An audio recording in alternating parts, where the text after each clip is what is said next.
What's up, everyone? Welcome back to Real Talk NFT, where we talk all things Web3. Super excited today to have Rob Messer on. He wears many hats, has a very interesting story that I'm going to let you give the details to. But just on a high level, I mean, you're a teacher turned digital marketing strategist. You host one of the most in-depth communities of VeeFriends podcast. You're a freelance writer for 1:37 p.m. You are most recently a content lead for a layer one blockchain. And then I just checked that you're heading up a live series action on a blockchain. So, I mean, that's a lot. I'm going to let you kind of just intro yourself a little bit here because, you know, I'm sure there's more to it than what I just mentioned. I appreciate it. I appreciate it, Joe. And thank you so much for having me on. And I don't always feel busy, but when I hear a list like that, I definitely get reminded on how many plates are spinning. But that's the space. And I'm so grateful to be here. So to take a step back, I was I got into right out of college. I was really into marketing and business and entertainment, and I thought I wanted to do that until I started interning in New York City. Wasn't making any money doing that, so I started to on my days I wasn't doing that. I started to substitute teach. Eventually, I was substituting all 5 days and said goodbye to the internship. Ended up doing a decade in elementary classrooms as a classroom teacher, primarily third grade. I just loved the environment. I loved being, the good role model. I loved, just dealing and helping mold the kids into being good people. But we could go on for how that ecosystem is. And I kind of grew out of love with it and started hearing more about this Web3 thing and NFTs and started spending all of my waking hours on Twitter or listening to podcasts like this one and just kind of fell in love with it. And, I wanted to make a move. And I said, actually a year ago, January 2021 or 2022, excuse me, I said, I got to get out of here and start doing this. So I started doing anything I can. I'm not a techie and I'm not an artist. So I was like, okay, how am I going to get into this space? And, I can put a couple sentences together. I can write. So I started doing that. And, Gary Vee was in my ear. I listened to a lot of Gary Vee and his content, and, he's all about make content. So that's what I started doing on LinkedIn and TikTok. And I eventually ended up getting noticed, and, one thing led to another. And here I am in so many spaces. So tell us about, well, this is not a VeeFriends podcast, but since that's one of the major collections out there in the space today, maybe some people are familiar with that. Tell us how, not only VeeFriends, how you, are you a big collector? Are there certain things that you look for? How'd you get into VeeFriends? How'd you end up hosting a podcast? And tell us a little bit about that community. Sure. So, back in spring of 21, when everything was starting to go bananas, that bull was really starting to take off. Gary Vee, and I said, I'm a fan of his. I admire him as a person and his content, the kind of messaging he puts out. He said, I'm doing this thing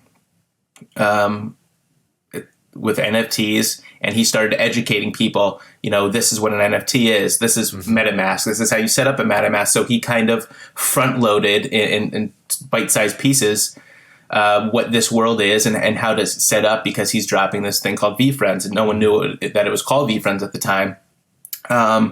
Long story short, I wasn't, like I said, elementary teachers don't make the most money in the world. I was doing a lot of other things. I didn't have that much money. I think he said to save up at like $1,000 in ETH.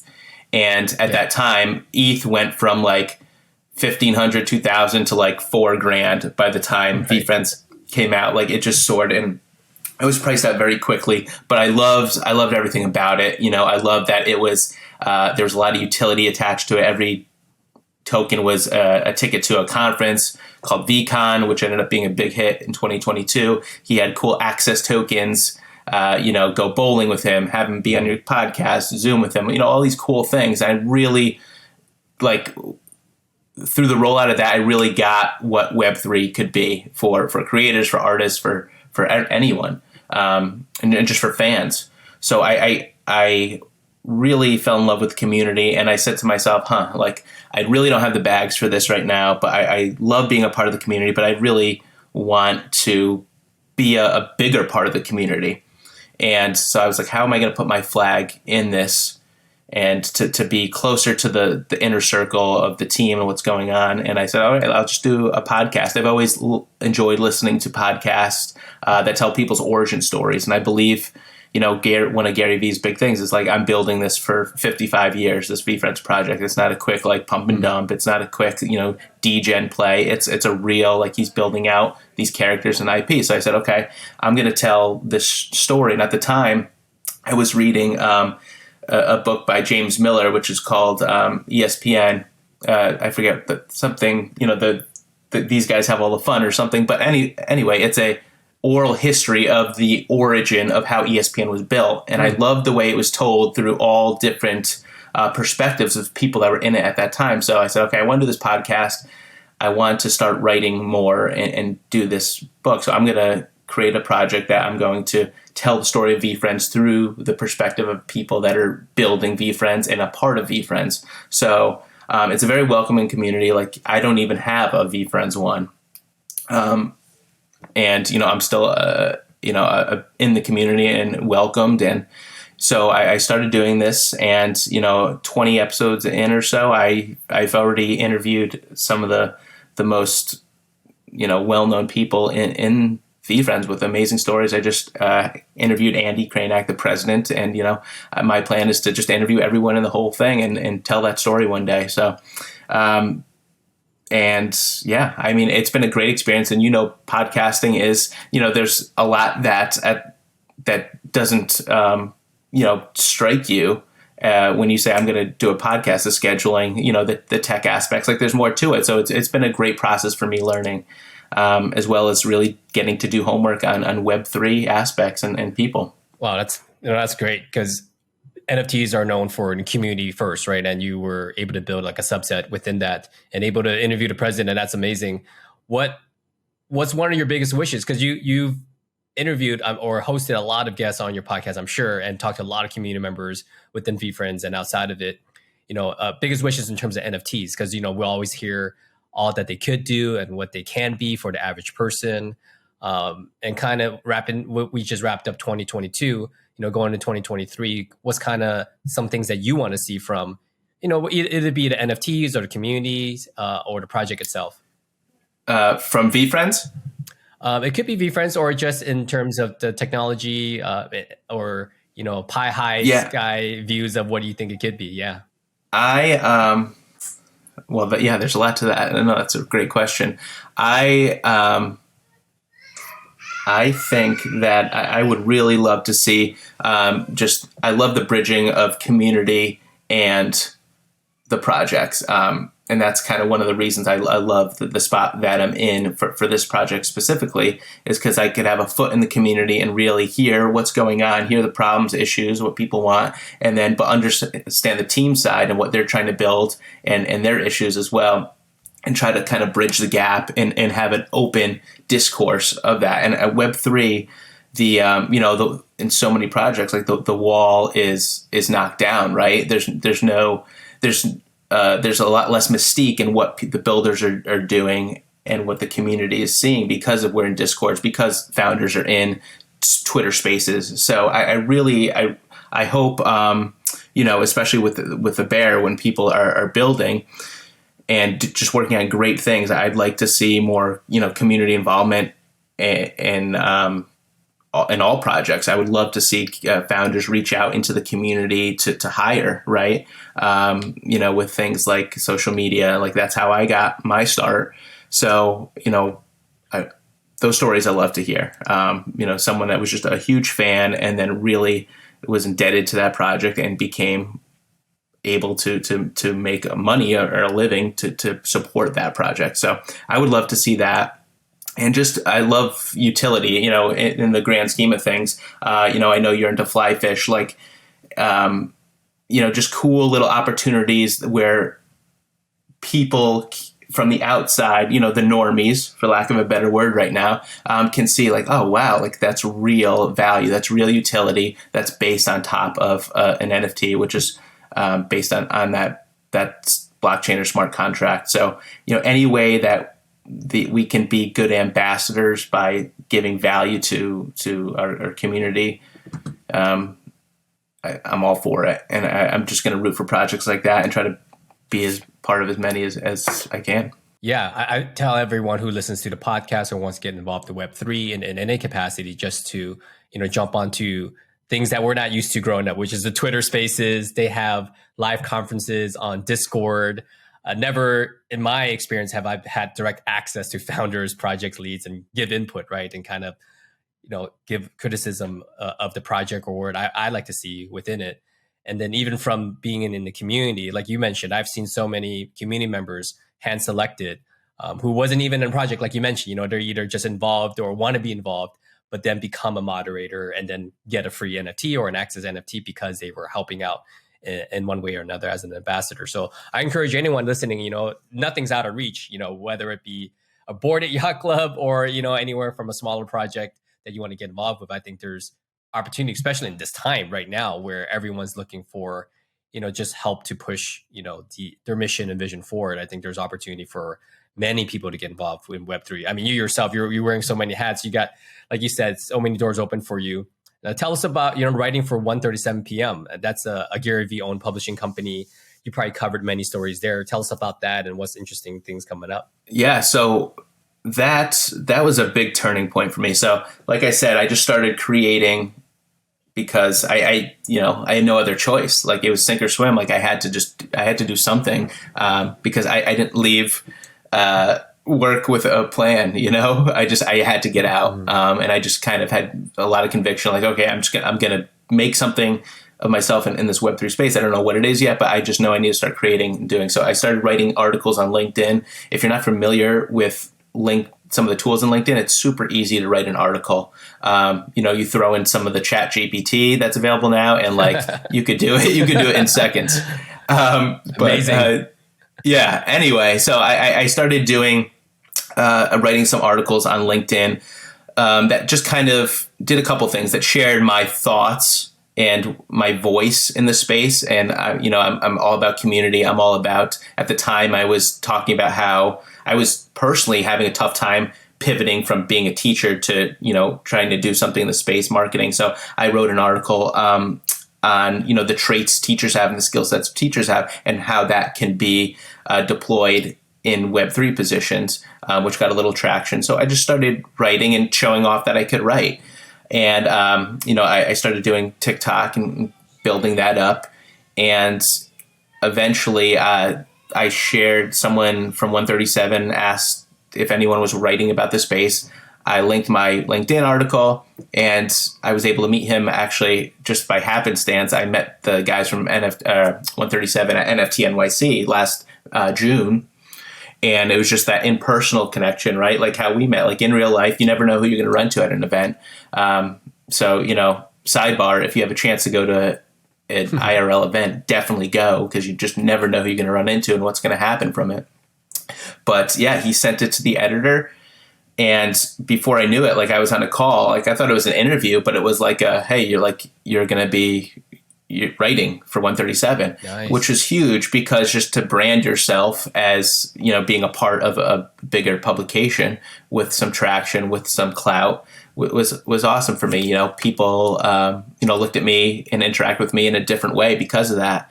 That's just kind of the way it works. Sometimes that's the game. So I, obviously was able to do, get more access to different people and have more different kinds of conversations because I could put that in my bio now. And then, I was able to, from that, get traction and get a social media job with Goss, which is the layer 1 blockchain startup, which is fantastic experience because, like I said, I was coming without that experience. And now here I am working with a real startup in Web3 with a fantastic team, with a founder that just entrusts in everyone and has a vision that isn't like anything that I didn't like about the bull, with the quick pump and dump, with, he's all about giving value and really doing things the right way. It might be slower, but the right way for the long-term vision. So it's been a fantastic experience working with them. And, if you're listening, I definitely encourage you to check it out. GAUSS, curated layer 1 blockchain. So Yeah. I was able to do that and get more things like hosting spaces. And I did a good job hosting a space one time, and I got another job from that, hosting spaces, running Twitter for this guy, David Bianchi, who's a fixture in Film 3, which is film's always been a passion of mine. And now here I am in Web3, but the film sector, and, and on and on and on, just the connections keep on going. Wow, and it seems that you've just added. You haven't taken anything away, which is great for now. And it just snowballed within, I would say, less than a year, maybe even over a year's time. And for any listener, I definitely encourage. This is how Web3 moves. It moves pretty quickly. When you one moment you're a teacher, the next moment you're in the Shark Tank with layer one blockchains. I mean, who would have thought, right, Rob, that you'll be working on a layer one blockchain in less it's than amazing, but it's amazing, and it's an amazing space. And for someone like me, who's kind of, I want so many different things, and that's kind of why I'm doing so many different things. I'm still kind of in that figuring out. It's only been, like you said, it's only been less than a year, so I'm still kind of figuring out exactly where I want to be. And but the connections, the relationships, and the skills that I'm working on, you just can't substitute that. Like, you can't expedite that process. So that's why it's been hard for me. I have said no to some things, but there's so many good people working on so many good things right now. It's hard to say no, especially when there's an educational value to doing that. Putting yourself in a situation you haven't been before. But for anyone listening that's kind of thinking, maybe they were like me, and they are so attracted to the space, but they're still working in their 9 to 5 or the Web 2. I would just kind of think about what you would want to be doing and reverse engineer that, and just kind of start linking up and providing value with people that are in that little niche of Web3. Yeah, absolutely. I think providing value is something that a lot of individuals coming into the space wanting to make money either on NFT flips or high valuations that they miss. They miss that it's so much easier. I think actually so much easier to create something for yourself within Web3 by just providing value, like you said, whether it be content, or if you're a techie on the tech side, or if you're not, just helping people form connections like you did by hosting a podcast. You don't even need in-depth knowledge, just help connect people. And that's really kind of how I tripped upon, hosting this podcast today. I had a great tech job in Silicon Valley, Bay Area. I don't need to leave this. It was contrary to your story, Rob. But being a collector, just falling in love with, the community and the advancements and how it can improve people's lives and improve business operations and processes. There's so much opportunity for everyone listening. So I definitely encourage everyone, just like Rob, who just changed your life within a year, start to take their journey. We're definitely gonna I'm gonna dive a little bit deeper into what you're doing now. So your layer one blockchain, Goss. Tell us a little bit about that. I know it has something to do with social media and influencers and helping to bridge that gap. Can you tell us a little bit about that really quickly? Yeah, so Goss is a curated layer one blockchain. So it's centralized in a way where there's a thorough vetting system, right? To go on, you can't just go and start making tokens. You kind of have to pass the test. And because we don't want any of the bad actors in there, right? We've seen all the bad behaviors. We've seen the bad actors. You talk to 10 people and 9 of them have been scammed in the space, right? Mm-hmm. So we want to avoid that.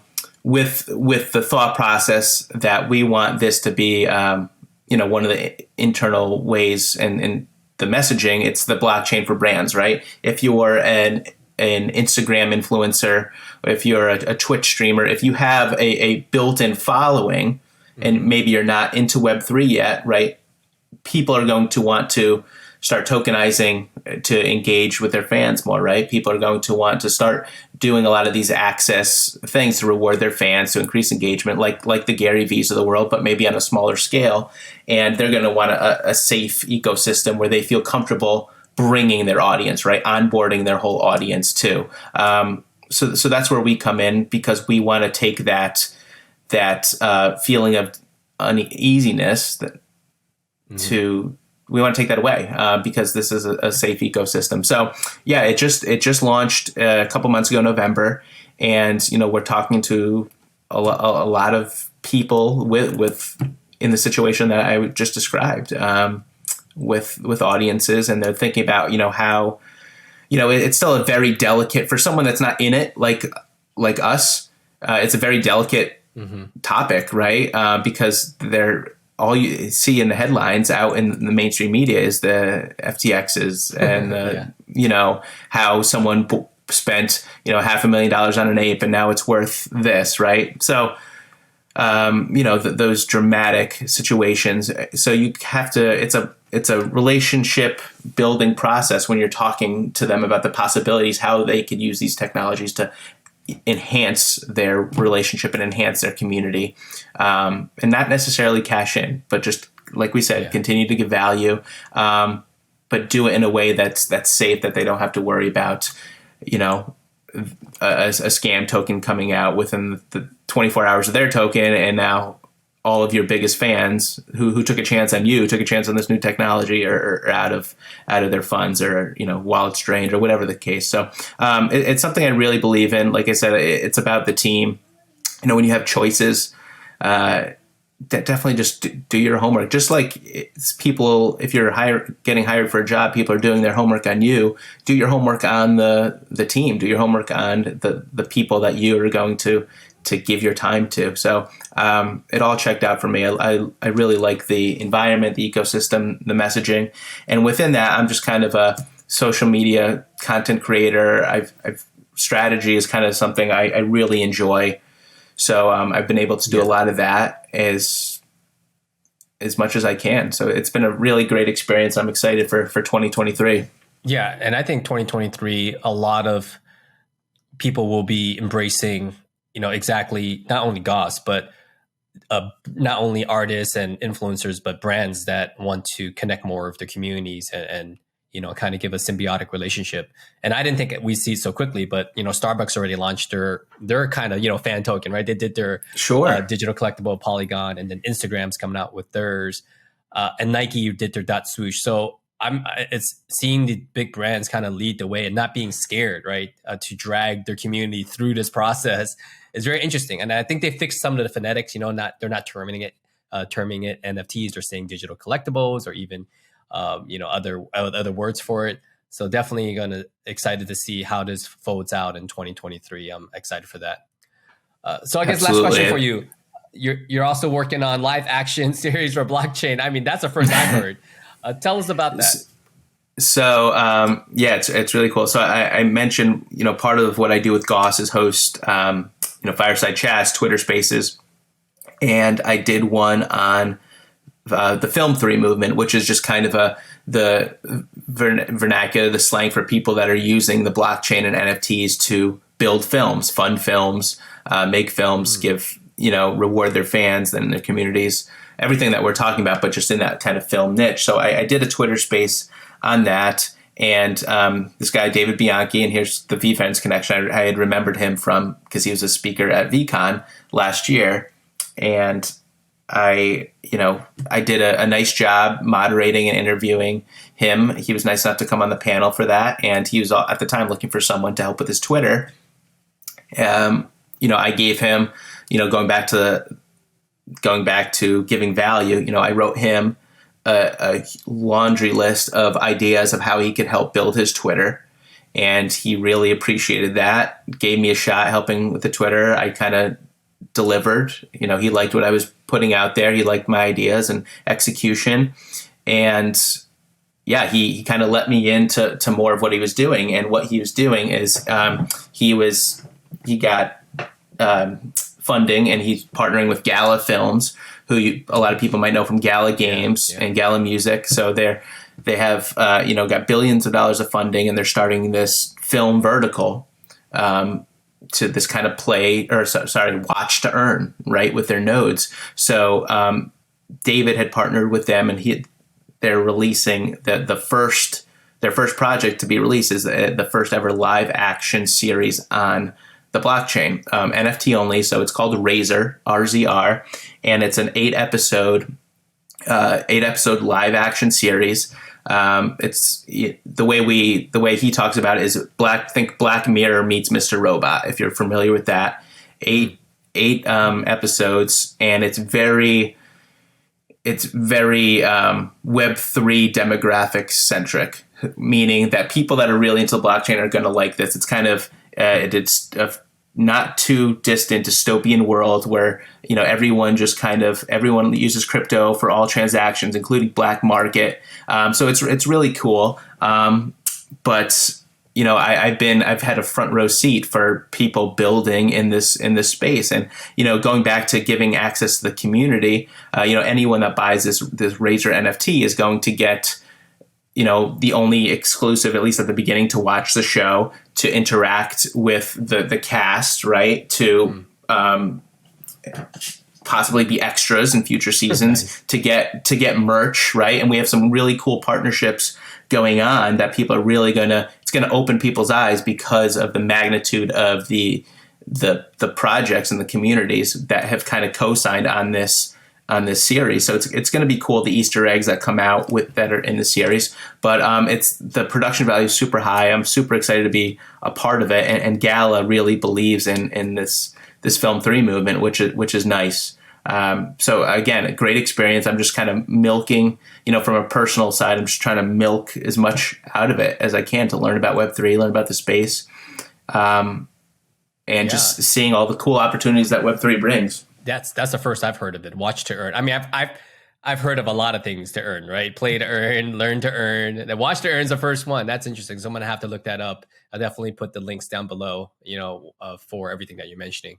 Yeah, I mean, it's like anything else. It just really, it blows your mind of how things are going to change. Like if you rent or buy a movie on your TV, like for $3.99, like you just watch it. You don't think about it potentially going up in value, depending on, if it gets picked up down the road by Netflix or it becomes like a cult phenomenon, like The Office years later, right? So there's a lot of really cool facets to it. Amazing. What you have, I'm not sure if I want to ask this question because you have so much going on already, but what's the outlook for 2023? Like what's the goal here? The goal, I mean, from a personal side, I have a 1 4-year-old already, and we have twins on the way. Oh, wow. So, thanks. So from a personal standpoint, it's just to kind of get through that and with as healthy and as whole as possible. But from a Web3 professional standpoint, it's just kind of really just kind of see where the chips fall as far as opportunities for me. And, like I said, I really have gravitated towards the strategic piece and the community piece. So like kind of being the middleman between brands and the community and helping them interact with Web3 in the best way possible, right? We've learned from everyone's mistakes. We've learned what not to do. So I like to surround myself with people that, are good people that know what's best for everyone, and to create a win-win situation. So, ultimately I'm going to try to land something like that where I could be in the middle and just create win-win-wins for everyone.